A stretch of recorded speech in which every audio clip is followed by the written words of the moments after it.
குருஜி, இந்த அரிசி பானை அப்படின்னாலே நமக்கு ஆதி காலம்தான் ஞாபகம் வரும். ஏன்னா இப்பெல்லாம் பானையில அரிசியே இல்லை, அப்படியே மூட்டையில வச்சிடுறாங்க.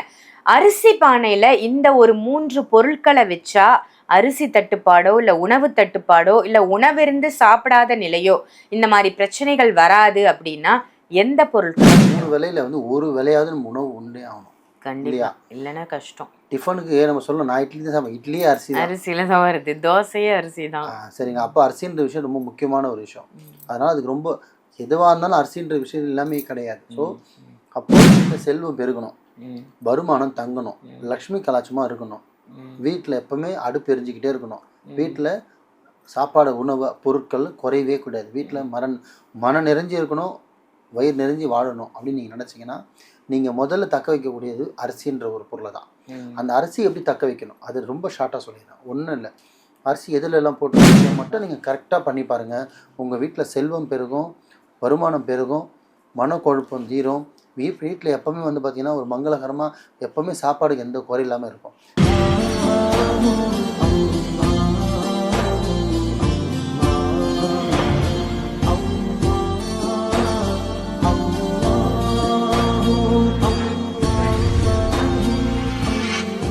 மரிஜன்ம நேயர்கள் அனைவருக்கும் அன்பான வணக்கங்கள். புயல் காவாங்கரை ட்ரிபிள் டவர்ஸ்ல இருக்கக்கூடிய மாலிக் குருஜி அவர்களை தான் சந்திக்க வந்திருக்கோம். வணக்கம் குருஜி. வணக்கம் குருஜி, இந்த அரிசி பானை அப்படின்னாலே நமக்கு ஆதி காலம்தான் ஞாபகம் வரும். ஏன்னா இப்பெல்லாம் பானையில அரிசியே இல்லை, அப்படியே மூட்டையில வச்சிடுறாங்க. அரிசி பானையில இந்த ஒரு 3 பொருட்களை வச்சா அரிசி தட்டுப்பாடோ இல்லை உணவு தட்டுப்பாடோ இல்லை உணவிருந்து சாப்பிடாத நிலையோ இந்த மாதிரி பிரச்சனைகள் வராது அப்படின்னா எந்த பொருட்களை வைக்கலாம்? எல்லாம் கேட்டிங்க. அது மக்கள் கொஞ்சம் புரிகிற மாதிரி விழாவரே சொல்லிடுறேன். நம்ம கோடி ரூபா சம்பாதிச்சாலும் சரி, லட்ச ரூபா சம்பாதிச்சாலும் சரி, 1000 ரூபா சம்பாதிச்சாலும் சரி, 100 ரூபாய் சம்பாதிச்சாலும் சரி, நம்ம உணவுறது உணவு மட்டும்தான். ஆமாம், இதான் உண்மை. 3 வேளையில வந்து ஒரு வேளையாவது நம்ம உணவு உண்டே ஆகணும். கண்டிப்பா, இல்லைன்னா கஷ்டம். டிஃபனுக்கு நம்ம சொல்லணும், நான் இட்லி தான் சாப்பிடுவேன், இட்லியே அரிசி தான், அரிசியில தான் வருது, தோசையே அரிசி தான். சரிங்க. அப்போ அரிசின்ற விஷயம் ரொம்ப முக்கியமான ஒரு விஷயம்.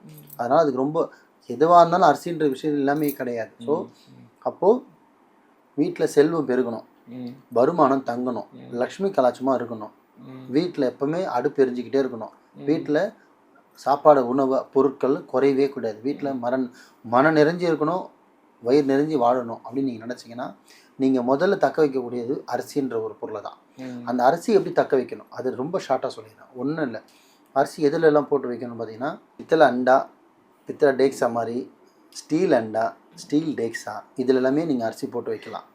பிளாஸ்டிக்ன்ற பொருளை தயவு செஞ்சு பயன்படுத்தாதீங்க. 1. 2வது, அரிசி மூட்டை அந்த கோழி வாங்கிட்டு வருவீங்களா அப்படியே பயன்படுத்தக்கூடாது. 2. 3வது, இந்த பிளாஸ்டிக் குடத்தில் போட்டு வைக்கிறது, பிளாஸ்டிக் டப்பாவில் போட்டு வைக்கிறது, பிளாஸ்டிக் பக்கெட்டில் போட்டு வைக்கிறது, சில பேரை பார்த்தீங்கன்னா பெயிண்ட் பக்கெட்லலாம் போட்டு வச்சுருக்காங்க. நான் பார்த்துருக்கேன். சில வீட்டில் பரிகாரம் பண்ண போகும்போது பார்த்தீங்கன்னா கொஞ்சம் நடுவு போட்டு வைக்கிறாங்க, தவறுலாம் செய்யாது, அது அவங்களுக்கு தெரியல சொல்கிறதுக்கும் ஆள் இல்லை. அதனால தான் சொல்கிறேன், அந்த மாதிரி போடாதீங்க. ஏன்னா உங்களால் வந்து பில்டிங் கட்ட முடியும், பாலம் கட்ட முடியும், வண்டி செஞ்சிடலாம், ஆனால் ஒரு அரிசி விதைக்கணும்னா அதுக்கு விவசாயி எவ்வளோ கஷ்டப்படுற அந்த விவசாயிக்கு தான் தெரியும். அது சாதாரண விஷயம், நம்ம சாப்பிட்டோம் சிந்துறோம், அது விளைஞ்சு அது அரிசியா பார்க்கறதுக்குள்ள உசுறு போயிடும். அந்த அரிசியோட அருமை வந்து அது விவசாயிக்கு மட்டும்தான் தெரியும்.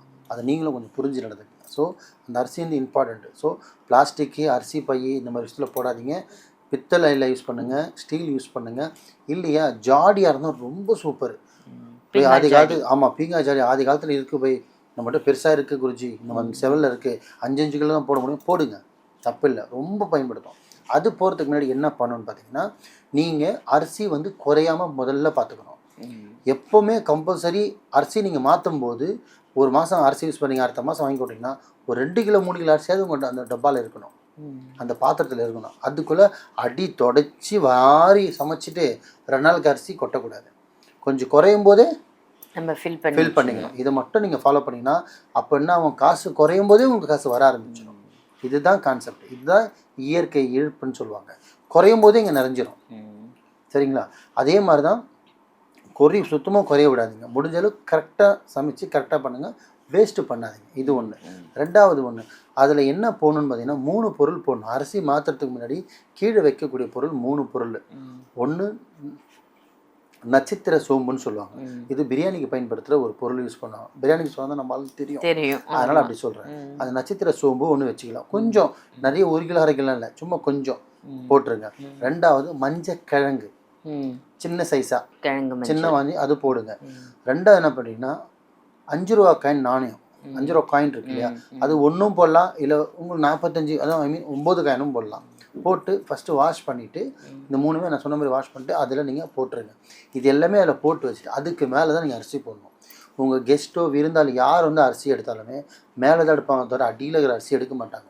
அப்போ என்ன ஆகும்னா நான் சொன்ன மாதிரி ஒரு டப்பாவில் வந்து நீங்கள் இந்த 2 கிலோ 3 கிலோ அரிசி விட்டு வாங்க உங்களோட அந்த இழுப்பு தன்மை மாதிரி இந்த 3 பொருளுக்கு போகிற வைப்ரேஷன் இருக்கு பாருங்க, அது உங்களுக்கு அரிசி வாங்கிட்டே இருக்கும். நீங்கள் மேலே தான் பிடிந்தாலும் கீழே அந்த அரிசி தொட மாட்டீங்க.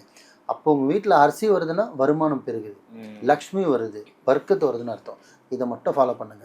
அந்த டப்பாவில் இருக்கக்கூடிய பொருள் நட்சத்திர சோம்பு, மஞ்சள், 5 ரூபா காயின், 5 ரூபா காயின், 9 காயினும் இருக்கலாம், இல்லை ஒரு காயினும் இருக்கலாம். 9 இருந்தால் சூப்பராக இருக்கும். இந்த 3 பொருள் அதில் இருக்கணும். அரிசி போட்டுக்கிட்டே இருக்கணும். ஸ்டீல் பாத்திரம், பித்தளை பாத்திரம் பயன்படுத்தணும். பீங்காவும் பயன்படுத்தலாம், பிளாஸ்டிக் பயன்படுத்தாதீங்க. இதை மட்டும் நீங்கள் கரெக்டாக பண்ணி பாருங்கள். உங்கள் வீட்டில் செல்வம் பெருகும், வருமானம் பெருகும், மனக்குழப்பம் தீரும். வீட்டில் எப்போவுமே வந்து பார்த்திங்கன்னா ஒரு மங்களகரமாக எப்போவுமே சாப்பாடுக்கு எந்த குறை இல்லாமல் இருக்கும். தயவு செஞ்சு வீட்டில் ஒரு நாளைக்கு ஒரு தடவை அடுப்பை பற்ற வைங்க பெண்கள். அப்போ தான் நீங்கள் சம்பாதிக்கல அர்த்தம் இருக்குது. நீங்கள் ஐடிக்கு போங்க, சாஃப்ட்வேர் பண்ணுங்கள், இது ஒன்றும் பண்ணுங்கள், நீங்கள் என்ன வேணால் செஞ்சுட்டு போங்க. நான் அதை பற்றி ஜாப்பை பற்றி பேச வரல. காலையில் எழுந்திரிச்சு ஒரு பாலாவது அடுப்பில் காய்ச்சிருங்க. நீங்கள் எவ்வளோ பிஸி ஷெடியூலில் கூட இருங்க, நம்ம பாத்ரூம் போகிற டைம் கூட கிடையாது, நீங்கள் குளிச்சுட்டு வரதுக்குள்ளே பால் பொங்கிடும். அதாவது செய்யுங்க. அடுப்பு வீட்டில் எரிய தான் உங்கள் வீட்டில் லக்ஷ்மி வருவா. அடுப்பு தூங்க நீங்களும் தூங்க ஆரம்பிச்சிருங்க. பார்த்துக்கோங்க. ஸோ நல்லதே நினைங்க, நல்லதே செய்யுங்க, நல்லதே நடக்கும். சூப்பர். ஒரு அரிசி பானையில் இவ்வளோ விஷயங்கள் அடங்கியிருக்கா, அதில் இந்த பொருள்லாம் வச்சா இப்படியெல்லாம் நன்மை கிடைக்குமா அப்படின்னு ரொம்ப அழகாக அரிசியை வச்சு நல்ல ஒரு தகவல் கொடுத்துருக்கீங்க. நன்றி குருஜி. நன்றிம்மா.